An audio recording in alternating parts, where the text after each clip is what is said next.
I covered Oregon for years. I have great friends in the Pacific Northwest, and I just love his story. Southern guy, married to, his wife for a decade and a half, young kids, decides, you know what, we're going to roll the dice. We're going to go cross-country to Oregon. And immediately, he felt like an Oregon guy. And big energy, young guy. Oregon plays with a little bit of an edge. And so we're lucky to have him here. Well, first of all, it's great to have you, and I have a lot of respect for the program and what you guys have built. I want to start with this. You're 12-2 last year. When you lost to a good team. Yeah, a hell of a coach and a good team. Yeah. I do think, and I've said this, I think Ohio State and you are equipped to really control this conference for the next several years going forward. You have quarterback play, you got the coach, you got the infrastructure. But the Big Ten, Dan, it is different. You play in some rain, it gets cold, it's physical, it's two tight ends. I mean, are you looking at the film thinking, we got to tweak some stuff here? Yeah, I think you got to do that every year. And people have asked me about the move to the Big Ten. Ultimately, in my opinion, winning football is winning football, and it starts in the trenches. And that's, you have to be big up front. You have to be able to win on the line of scrimmage.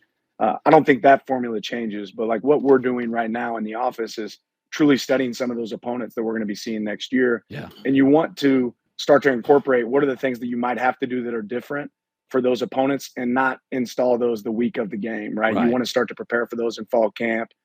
So there might be a package here or two that we have to carry that's a little bit different for some of the teams we'll face, but ultimately what's going to win games is us playing our best ball. And that formula hasn't changed regardless of what conference you're in or who you're playing. I tell people I've been lucky enough to be to a lot of these college stadiums, and I'm like, you people don't understand what Austin Stadium's like. I'm like, you guys in the South, you don't have any idea how loud. You're like, well, it doesn't have 100,000 people. Were you even a little surprised your first home game at Eugene? Because it's not 110,000. Did you look around and think, this is a vibe. This thing is magic? Well, you hear it for a whole off season of how special this place is. And you're kind of sitting there saying, hey, I've been in some great environments. Come on, this. And then it lived up to every expectation, shout in the third quarter, how passionate our fans are, how involved they get. And it's tough to hear in that place when they get rocking. It makes it special for sure. You have the best problem a coach could have. You have two really good quarterbacks.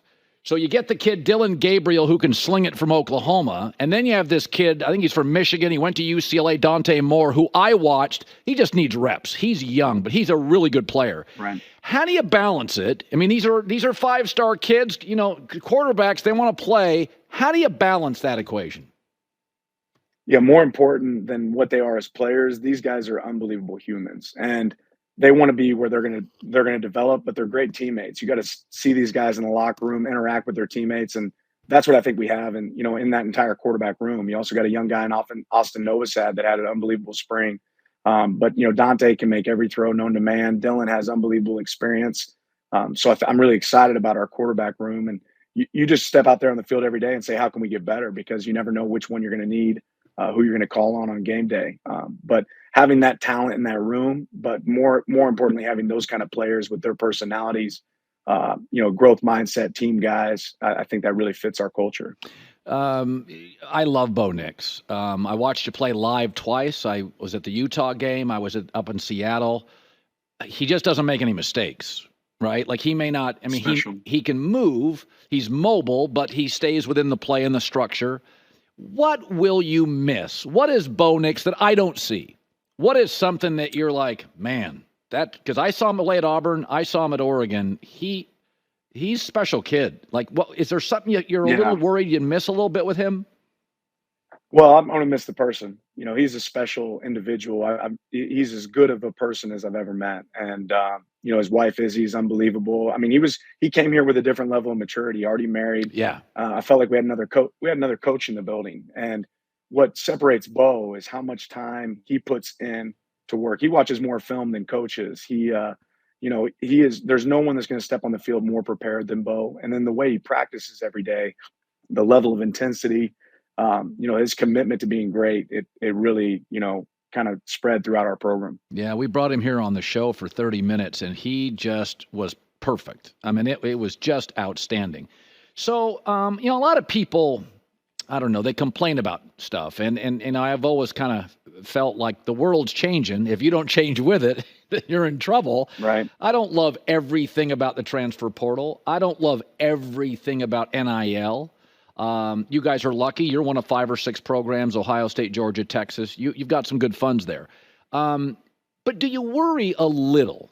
I don't want to be old guy, but the one thing I do worry about a little with NIL is that in life, you got to fight through stuff. And you're not always going to get, you're not going to get the starting job. I mean, at Oregon, Georgia, Texas, you're competing against 5-star dudes, same position. Do you worry a little bit about culturally, some guys are like, I'll go to Louisville. I'm going to go play somewhere. I'll go to Toledo. I want to get paid. Do you worry about that? I don't spend a lot of time on it. The one thing I do talk a lot about in recruiting is, one of the reasons I feel like I'm where I'm at is because I had a chip on my shoulder. And now, guys are coming in and they're taken care of. And do they still have that chip, that hunger, that desire to be great? And those are the guys you want to recruit. But I think at the end of the day, what it really does is it reveals what your program is. And if you have a program that's making guys better every day, that they enjoy being a part of, that does a good job of taking care of their players, you're going to be able to retain great players and develop great players. You're also going to be a place that people want to come to. And players talk, right? They know what it's like in the locker room. They know what it's like to be a part of a team. And we're lucky here to have a great culture that our players really embrace. And those things that can be negatives around NIL, they really don't creep into our place. Yeah. So, it's so interesting. So I grew up, believe it or not, you may hang up on me. I grew up a Husky fan. I grew up equidistant. And the Huskies were on local radio. It was great talking to you. But I covered Oregon, and I have friends on both sides, and I've said one of the things I always loved about Oregon, they didn't have this Don James history and this rich history. Like Oregon was like, hey, we're going to switch uniforms. Everybody's like, cool, new stuff.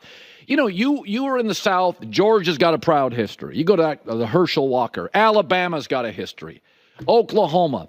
Oregon's able to do something that's pretty cool.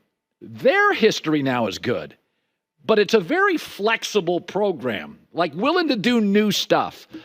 Tell me a little about that, because you came to a program that had won a lot of games, but they're not like Penn State. Like they can do what they want with the uniforms. Has that been an advantage for you? Yeah, I certainly think, when I think of Oregon, and before I ever took this job, outside looking in, you see a place that's innovative.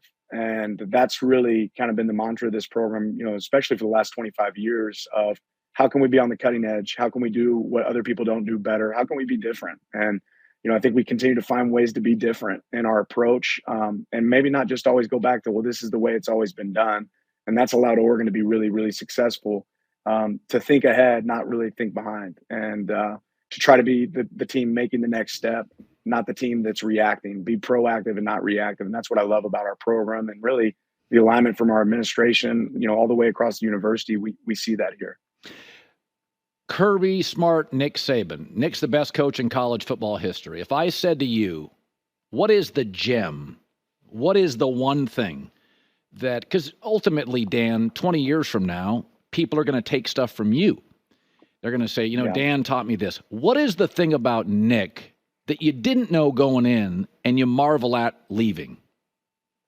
I've always thought, getting there and being around Coach for a year, you realize this guy's a robot. The definition of consistency, the sun's coming up in Tuscaloosa tomorrow and he's going to have a staff meeting at 7:30 a.m. And it was just the consistent approach that he's going to eat the same thing for lunch. He's going to eat the same thing for breakfast.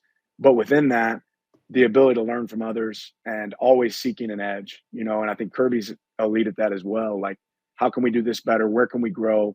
And I think both those guys, you see a level of consistency, operation when it comes to recruiting, when it comes to development of the players. That's certainly something I took away from Nick.